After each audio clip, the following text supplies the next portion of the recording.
पहले मेरे ख्याल मेरिट आप गिना दें, फिर हम चैलेंजेस भी गिनाएंगे, पॉइंटेड डिस्कशन हो जाएगा। मेरिट्स की पहले बात करते हैं। आप क्या, आपके नजर में मेरिट्स क्या हैं?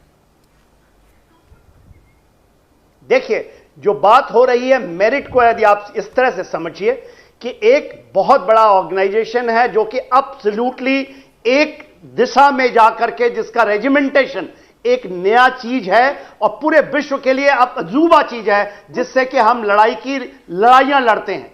हमारे सीनियर ऑफिसर बैठे हैं, जनरल प्रसाद साहब या डीजी इन्फेंट्री रहे, हम लड़ते ही इसके ऊपर हैं, नाम नमक निशान के ऊपर में। मगर नाम नमक निशान जो पैदा होता है ऐसे नहीं पैदा होता है जब आप उसके ऊपर में जो उसका लीडरशिप है उसको सींचता है, उसको निकालता है। अभी इस चीज में क्या है, जब आप पूरे विश्व के अंदर में आप 1.5 बिलियन के अंदर में जब आप 17 साढ़े 17 से लेकर के 21 साल तक PBOR पर्सनल बिलो जो हमारे जवान हैं उसकी भर्ती के लिए अपने बेस को बढ़ाते हैं। बेस को बढ़ाना इसलिए कहते हैं क्योंकि ये आपका रेगुलर प्रोसेस में 6 महीने की ट्रेनिंग्स में होगा। तो आज के दिन में 9 महीने की ट्रेनिंग है, 6 महीने आपने उसको 3 में कंप्रेस करके लेते हैं, तो आप बेस बढ़ा रहे हैं। हाइब्रिड वॉर में, मॉडर्नाइज 21वीं सेंचुरी के वॉर में, जिसके अंदर में स्पेस भी है, टेक्नोलॉजी भी है और ये चीजें मेन हैं, और इसके ऊपर में जज्बा, लड़ाई करने की चाहत, मनोबल, वो है चैलेंजेस, उसको मैसअप करना। आप कोई भी पूरी एक वो हमारी प्रूवन हमारी ऑर्गेनाइजेशन की एक खड़ी है, मगर चैलेंजेस ये है कि इस चैलेंजेस के ऊपर में हमारे पास इस तरह की चीजें आए, क्योंकि हम वॉलंटियर्ड हैं, हम कोई दबाव में आके काम नहीं करने वाले हैं। और हमारे देश के लिए सबसे बड़ा पॉइंट है कि आपके लिए लोग मर मिटने के लिए तैयार हैं सेना में आने के लिए। तो बेस बना हुआ है, बेस है। और मैं आपके माध्यम से मैं उन लोगों को जो आ रहे हैं, मैं ये बताना चाहता हूं कि प्लीज फॉर गॉड सेक ये डिसाइड ना करें कि सेना के अंदर में कैसे रिफॉर्म्स आएंगे, सेना का स्ट्रक्चर कैसा होगा, वो करने के लिए लोग हैं, काबिल लोग हैं। एक डिसीजन ले लिया गया है तो सड़कों में आकर के इस रिफॉर्म्स के ऊपर बदलियां आएंगी। एक दिन पहले ही बता दिया गया कि जो लोग आएंगे नहीं सर, देखिए जो इस वक्त सड़कों पर हो रहा है मैं उसे जस्टिफाई तो नहीं कर सकती। एक सेकंड और बोल दो, एक सेकंड मैं इसकी बड़ी बात बोलता हूं। हाँ। केवल आज ये हो जाए, एक डिसीजन ये आ जाए, क्योंकि जरूरत है डिसीजन का, और ये डिसीजन आ जाए कि सेना डिसाइड करेगी ये जो 25% या जो दूसरे रहेंगे, अदरवाइज जो सेना कह देती है ये लोग फिट नहीं है किसी भी, ना तो पुलिस के लिए ना किसी, वो नहीं आना चाहिए, क्योंकि आप उसको वीड आउट करेंगे।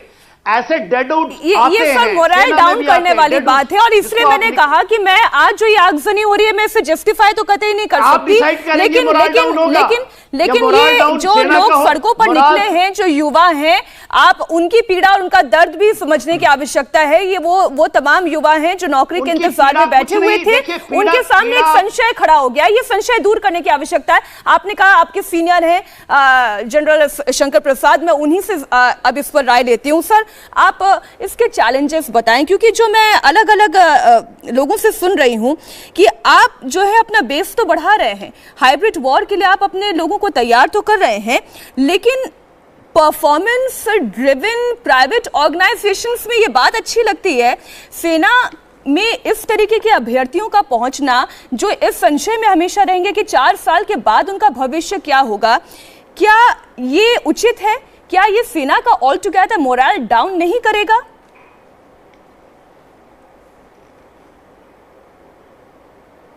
बहुत बहुत धन्यवाद आपका। मैंने पॉलिटिकल बातें भी सुन ली, मैंने बड़े हमारे एक्सपीरियंस जनरल साहब हैं उनकी बात भी सुन ली।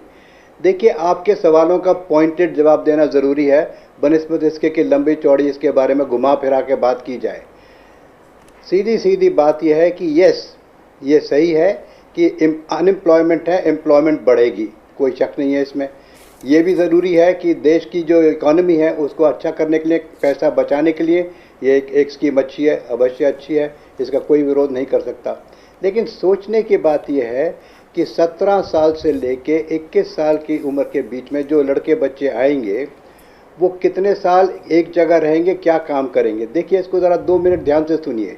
अगर 4 साल टोटल सर्विस है, उसमें 6 महीने की तो ट्रेनिंग निकल गई। इसमें यह भी जोड़ना ज़रूरी है कि आज की तारीख में हम रेगुलर सोल्जर्स की ट्रेनिंग 9 महीने की कराते हैं, इनकी 6 महीने की कराएंगे तो इनकी उतनी % ट्रेनिंग कम रह जाएगी। एक बात यह रही। दूसरी बात, इनकी ट्रेनिंग के बाद बचे 3.5 साल। 3.5 साल में इनके कम से कम 2-3 महीने 2 दफ़ा छुट्टी निकल जाएगी तो बचे मुश्किल से 3 साल। अब 3 साल में ये एक जगह की नौकरी कर पाएंगे। अगर इनकी यूनिट मिसाल के तौर पे जोधपुर, गंगानगर या दिल्ली या किसी ऐसे बरेली के शहर में है तो इनका पूरा टेन्योर एक पीस टेन्योर में निकल जाएगा, कोई परेशानी नहीं होगी। ना यूनिट को इतनी परेशानी होगी, ना इनको परेशानी होगी। हालांकि अगर इन स्टेशन में भी कोई ऐसी देश के सामने समस्या आ जाती है, जैसे अर्थक्वेक आ गया, जैसे कि कोई बाढ़ की सिचुएशन आ गई, जैसे कोई लॉ एंड ऑर्डर की सिचुएशन आ गई, तो ये जो 20% लड़के होंगे ये उसमें इतना योगदान नहीं दे पाएंगे क्योंकि इनकी ट्रेनिंग नहीं होगी। ट्रेनिंग का जहाँ तक सवाल है, ट्रेनिंग बेसिक ट्रेनिंग तो रेजिमेंटल सेंटर में हो जाती है। उसके बाद चाहे किसी भी आर्म और सर्विस में आप चले जाएं, वहाँ स्पेशलाइज ट्रेनिंग करना ज़रूरी है। जैसे कि अगर आप आर्मर्ड कोर में चले जाएं, वहाँ टैंक की ट्रेनिंग होगी। उनका आर्मर्ड कोर का एक स्कूल है जो आर्मर्ड कोर ट्रेनिंग सेंटर कहलाता है। आर्टिलरी का स्कूल है जो आर्टिलरी स्कूल कहलाता है। इन्फेंट्री का स्कूल है जो इन्फेंट्री स्कूल कहलाता है। इस तरह से सिग्नल्स का सिग्नल स्कूल है। तो इन सब जगह जाके इन जवानों की फिर टेक्निकल ट्रेनिंग होती है। हम लोग ये कहते हैं कि सबसे नॉन टेक्निकल आर्म इन्फेंट्री है। देखिए इन्फेंट्री नॉन टेक्निकल एक तरह से ये हो सकता है, लेकिन इन्फेंट्री के अंदर भी टेक्निकल बातें इतनी ज़्यादा हो गई हैं आज के। और आप तो सब खुद ही कह रहे हैं कि हाइब्रिड वारफेयर की बात हो रही है, मॉडर्न टेक्नोलॉजी की बात हो रही है, अब्जॉर्बिंग न्यू टेक्नोलॉजीज़ की बात हो रही है। तो ये 17 से 20 साल की उम्र वाले लड़के आ रहे हैं, बच्चे जो आ रहे हैं, क्या ये टेक्निकली क्वालिफाइड होंगे? मैं समझता हूं कि पढ़ाई लिखाई में इन्होंने या तो इंटरमीडिएट किया होगा और कुछ लोगों ने बहुत से बहुत BA किया होगा या BSc की होगी। तो ये जो व्यक्ति हैं इनको कोई किसी किस्म की ट्रेनिंग तो है नहीं, टेक्निकल ट्रेनिंग तो है नहीं। तो जो टेक्निकल इक्विपमेंट है, आप इन्फेंट्री बटालियन को लीजिए, हमारे रेडियो सेट्स हैं। हमारे यहाँ इन्फेंट्री बटालियंस के अंदर एक स्पेशल कंपनी होती है, सपोर्ट कंपनी।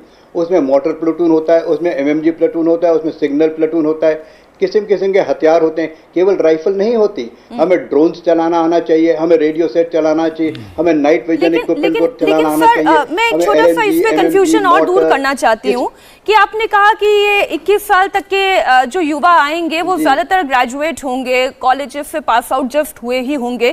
तो लेकिन ज्यादातर देशों की आर्म फोर्सेस में 21 साल के युवा ही सेना में भर्ती हैं।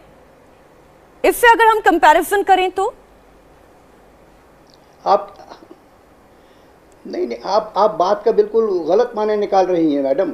देखिए हम कह रहे हैं सिर्फ 4 साल की सर्विस वाले के लिए, हम उनकी बात नहीं कर रहे जो लंबी सेना में रहेंगे। आप हमारी बात पूरी सुन लीजिए ना, अगर आपने हमें मौका दिया तो पूरी बात सुन लीजिए। नहीं, मैं पूरी बात आपकी सुनी थी, लेकिन ये कंफ्यूजन दूर करना जरूरी था, इसलिए मैंने आपसे पूछा। जी, आप कंफ्यूजन जरूर दूर कीजिए।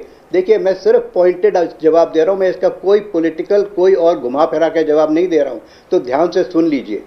तो एक जो व्यक्ति है वो 4 साल में, 3.5 साल में, 3.25 साल में कितनी ट्रेनिंग कर लेगा कि जो इक्विपमेंट है उसको वो समझ पाए।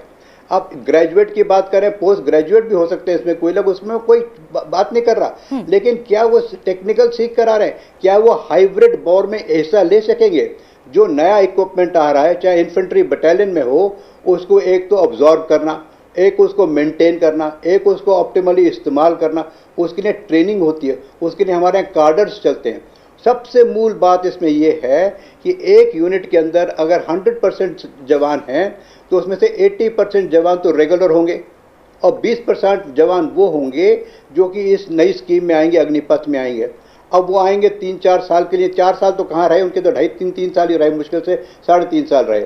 तो अगर आज की तारीख में इस यूनिट कमांडर को गलवान में जाना पड़ता है, इस यूनिट को कैलाश रेंज पर चढ़ना पड़ता है, इस यूनिट को डोकलाम में जाना पड़ता है, इस यूनिट को उरी टाइप के ऑपरेशंस करने पड़ते हैं, इस यूनिट को कोई इंसर्जेंसी के अंदर कश्मीर में कोई पेट्रोलिंग या एम्बुश करना पड़ता है, इस यूनिट को कहीं नागालैंड में कोई एम्बुश करना पड़ता है, कोई पेट्रोलिंग करनी पड़ती है, तो उसमें जो कठिन टास्क होगा उसमें क्या कमांडिंग ऑफिसर इन 20% आदमियों को भेज पाएगा? इंडिया टीवी हर वक्त हर जगह डाउनलोड करने के लिए सर्च करें India TV news Google play store या ऐप स्टोर पर।